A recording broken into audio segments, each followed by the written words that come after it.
min mbiyetemi ko Oumar Ba ko ɗo ko Padlal min jogui fayre mawde e wonande ngolɗo cangol puisque ngolɗo cangol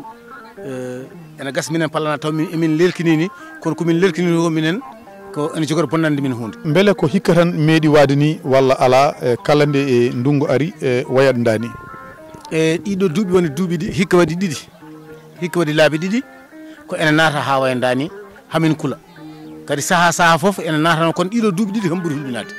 wonko fuɗɗi tardinde golle wuuro ngo no feewi e yaha ngara par ce que so tawi joni ma ganduɗa ma naati joni tan heddoro hay soɗo ya jama koma jola e laaɗe walla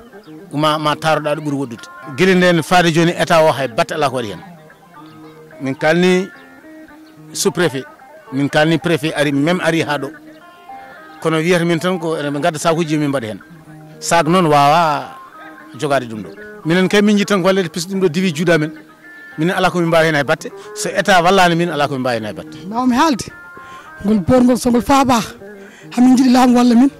laamu faabo min komin ɓesɓe wuuro ngo ko ɓesɓe surtout ma minen takkiɓe borgol ngol wonani hay balte tan tana men defi yolade yo eli ha defi dabbude afta hen hamin ñagori sebi Allah en laalu muɗum yo laamu faabo min ko yaawi ko yacci ɓe gaddi dañamen sakuji kono sac wawa nangude ndiyam wawa nangude sac ndiyam ne sewi aɗo jon ko hande tan fuɗɗi kono nene yen ya danki babiraɓe ene jaaha jama juwo hen suwaɓe ko joni ko jamma ala kadi hay ko faddi ɗum joni hay hande tan min ɗantaw ɗo joni ha wara to maayo min ɗantaw ko waɗi ɗum komin ɓesɓe hamin jiiɗi laamu walla min faabo min ko yaawi oko yacci yo paabu min ɓe mballa min komin ɓesɓe min takki ko ndiyam ɓe mballa min minen takki ɓe mballa wuuro ngo ɓe mballa wuuro ngo ɓe mballa min minen takki ɓe ndiyam ɓe hitande fof ko dani hamin ñagori ɓe sebi Allah e naala muɗum hamin ñaagui leydi Sénégal yo wallu Padlal wona aroɓe ɗo min kam komi debbo ala ko laaɓa men kono wona aroɓe ɗo kam ɓe wiiya ko laamu wooda yettiɓe kalan ɗumen mbiya yo mballu min kono ala fof ko min ji ten so woode dañi wona suuka kala jogui ɗo kartal muɗum ko wota min fof komin wotoɓe soɓe mballani min noon hikka soɓe pewnoma min ɗo ko adi ɗum ɗo ɗum ko élection-ngaji hay goto wotta soɓe mballu min yoɓe mballu min cohlani kalis min cohlani maɗum sohna min yittan ko matériel uji gara bagage ara ɓe pewnan min ngolɗo cangol hangol feewa kala ko laamu yiɗi min mballa ɗum fayre ngolɗo cangol ɗiɗo duuɓi foof sa yi ngol ɓeydo ko toɓoƴƴi so toɓo ngo toɓi dow ene wama ne rewe borngol ene golo ɗum tagui so maayo ngo naati ɗum tagui ganduɗa hoorema affaire ne ƴera faye nder wuuro he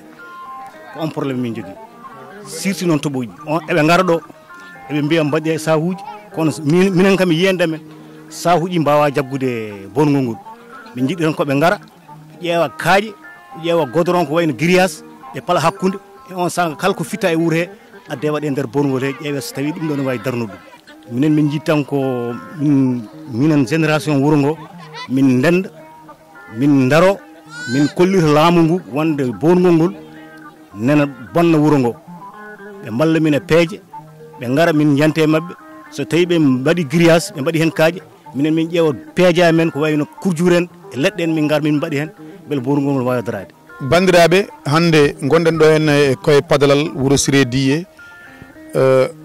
no gowɗen wadde ni e kala saaha soko tawi wuuro ngo dañi fitina en garat ɗo henna hollude aduna o hollude e leydi ndi Sénégal haɗani e Dakaru haɗani e Ndar e ɗo ɗo yarete mataw koye Padlal garɗen kono hande eɗen mbawi wiide dande maayo e mbadi kuptidindi woni koye risque sababude ɗam ɗo ilam kono noon ko ɓuuti holliri on jii e ɗam ɗo ilam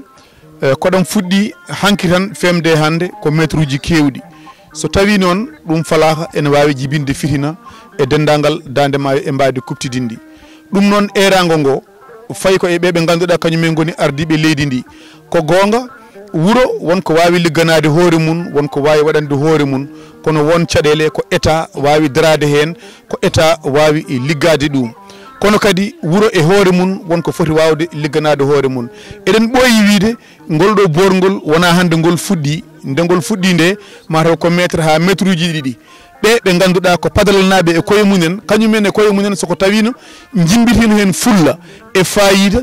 e doole mabɓe ene wawi wasa ɗo henne yettade kono noon heewi addude ɗum so tawi fitina doohi nokku moni kala wiyata ko wona min mataw ko kaari en poti fewnude kono ɗo moni kala so waɗi temen nayyi ɓiɓɓe ɓesgu padalal naaɓe wonɓe e wuuro ha e wonɓe e caggal wuuro ha e wonɓe e to mbawi wonde kala ene mbawi ittude oɗo fitina e wuuro ngo saabu hande kala mo jiiɗa ene wondi stress miijade ɗo e yontere ɗo e balɗe ɗiɗi soko tawi